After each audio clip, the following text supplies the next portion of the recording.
What's going on, guys? It's Heath and Tracy coming to you with Heath and Tracy TV. What's up, guys? Happy Sunday. If this is the first time you guys are joining us, I'm Heath. And I'm Tracy. And Tracy and I are relationship strategists specializing in premarital preparedness and intramarital improvement. We have been married for over 27 years. We have 4 children, Fortune 500 jobs, lots of life lessons to share with you. So we're glad you joined us today. Thank you. And as you can see, we're in a different locale today. We are. If you want to learn more about Heath and Tracy, check us out at heathandtracy.com.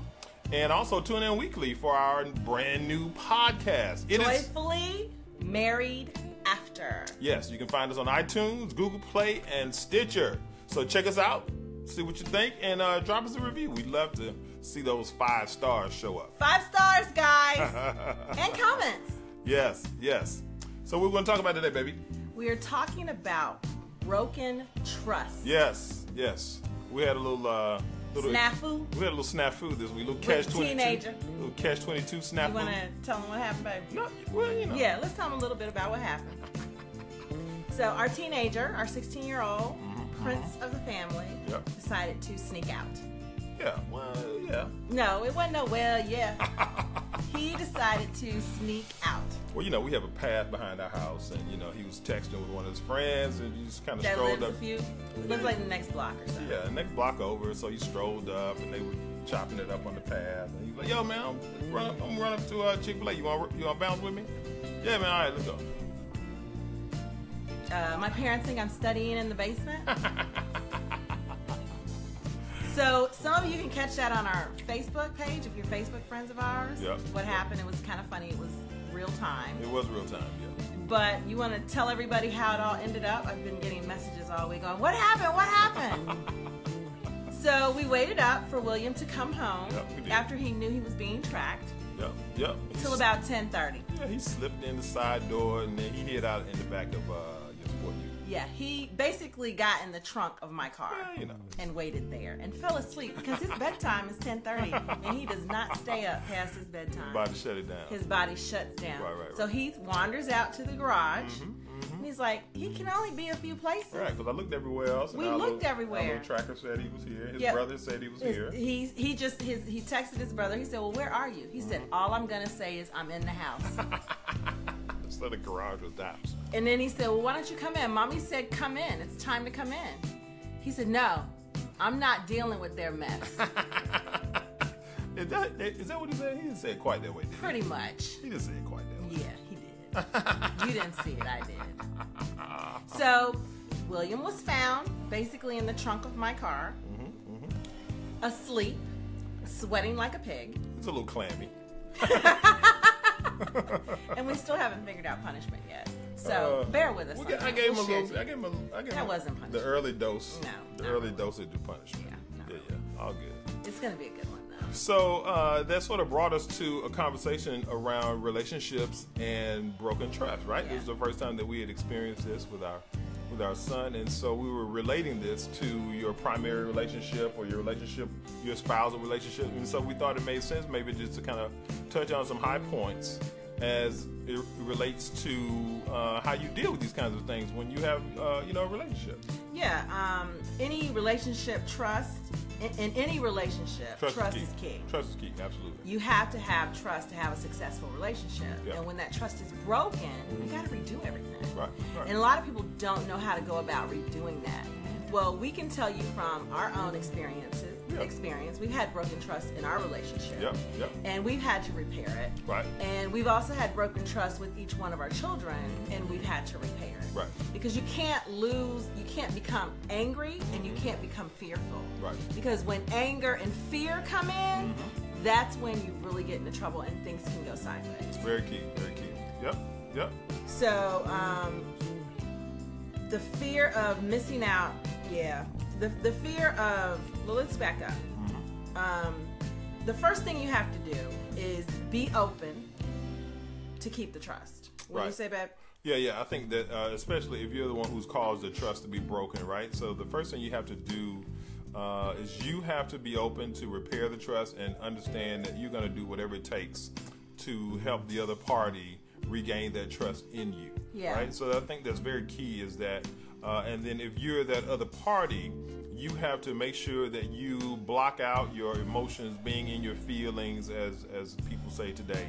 And the point is that you have to sort of compartmentalize that hurt and that anguish that you have personally, and then go into being open-minded about, okay, we got to figure out how to fix this. Yeah, like with William, we decided, he knows he's lost trust with me. I let him know that our relationship has changed, and as his mother, and I'm going to be a little bit different toward him now when he tells me anything. When Heath and I had our affair, we went through a period of checking phones, figuring out who you're talking to, where you go, the whole 9 yards. Because that's where you are. Because that's where you are in the Right, relationship. right. So you have to give that other person the leeway. You can't get upset about it. You can't get offended about it. I think William said he stayed in the trunk and didn't want to come in the house because he was mad because I tracked him. And it's like, no, now I have every right to track you from henceforth until I feel better about us. It's helping me get to a point where I can trust you again. And it subsides. It minimizes over time. Right. But as the person that was the offender, you got to take it. Right. That's basically your punishment. Yep. You got to take being evaded, your privacy being evaded. Right, because you have to help the trust be regained. Right, right. Yeah.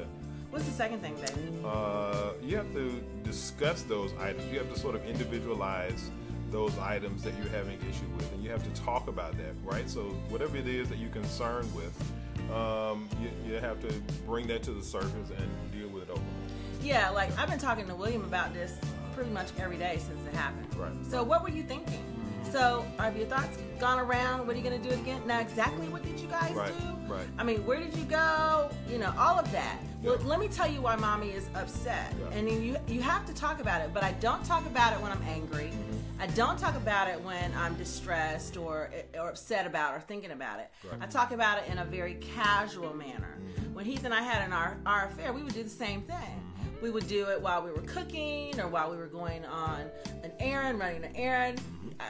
You know, we throw a question out there. Right. Because all of that's building, all of that's rebuilding the trust. That's necessary dialogue that you have to have in order to get questions answered, to help you think through processes, understanding what's happening. You have to do that, otherwise you can't repair it. And what it does is it opens to transparency. Right. Like, I can talk about you. I'm not bringing it up and throwing it back in your face. When I talk to William about it, I don't bring it up and throw it back in his face. Right.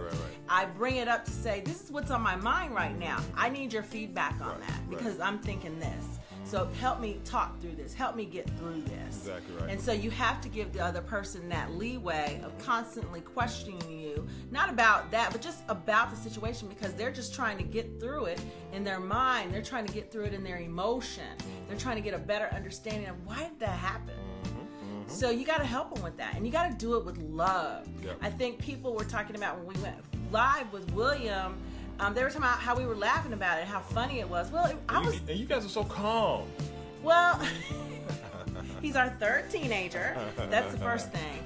The second thing is, what good was it going to do for us to get all upset? He wasn't in the house. He wasn't home. We didn't know where he was.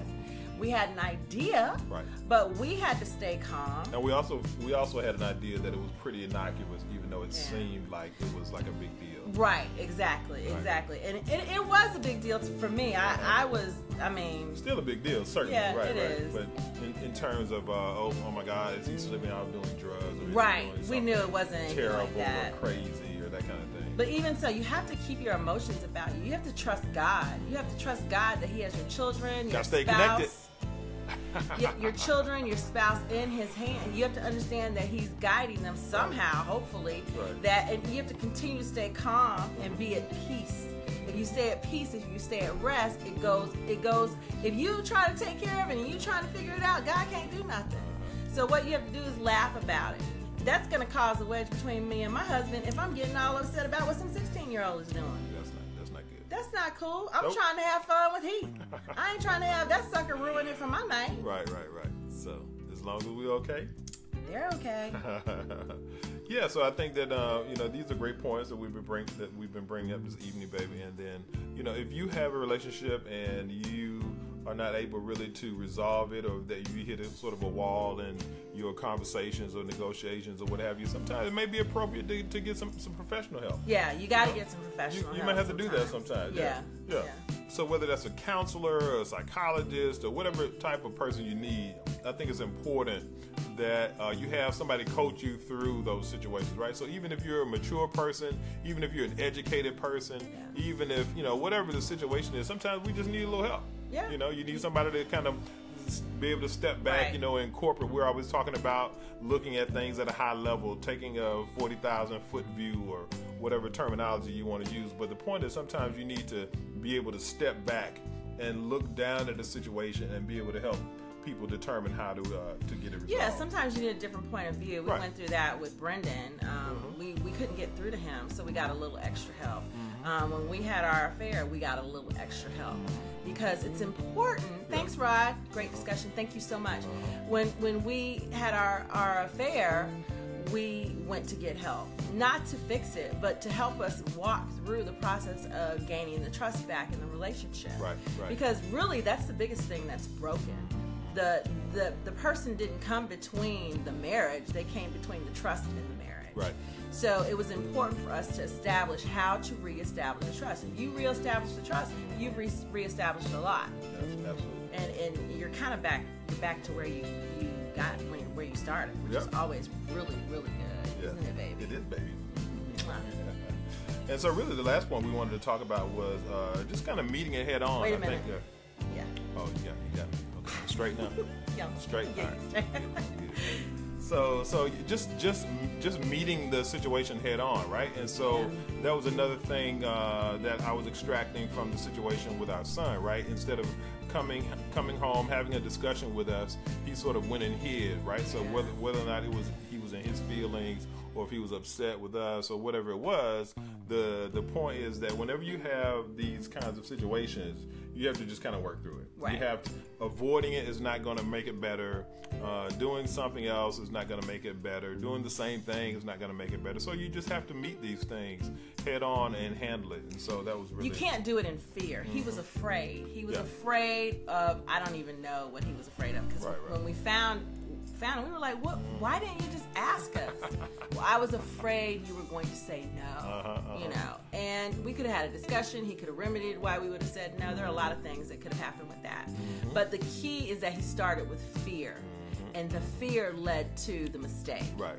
And that's always the case. It's always the case. If there's fear in your relationship, it's going to lead to a misuse of the trust. Right.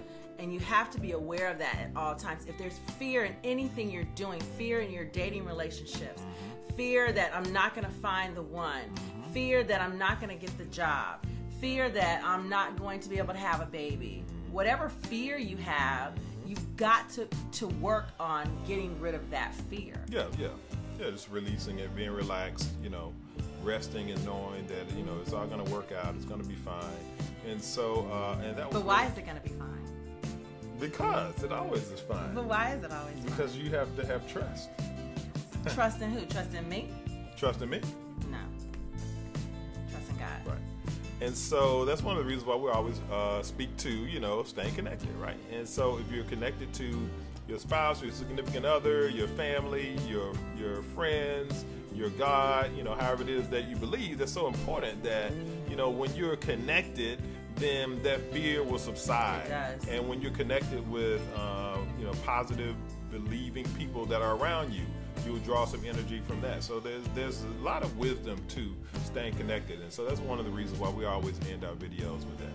And so I think that was all we had today. Yeah, I didn't have anything else to add. This one's a little shorter. We've got a lot going on. The holiday season coming up. Yep. We're gonna do Vlogmas. We are. Yeah. We're gonna do Vlogmas starting December 1st. You're gonna spend. Who knows what Vlogmas is? Put a one in if you know what Vlogmas is. Whether on the live or on the replay, if you know what Vlogmas is, put a one in. Put a one in the like comments. To know. Well, Vlogmas is vlogging daily. We want to know if they want. If they knew that. Well, I'm gonna tell them. I don't play that game too well.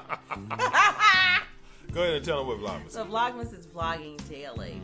It's going to be interesting. It is going to be interesting. We have a lot of things happening, right? And we have we got a lot new going addition on to the house. Yeah, coming. my mom is moving in with us. Yeah. So that's going to be a little different. That'll be a little vibe, a little different stroke, a little different. And she's lived with us before. Yeah, she has. She's lived with us before, and so we sort of know what to expect and that kind of thing.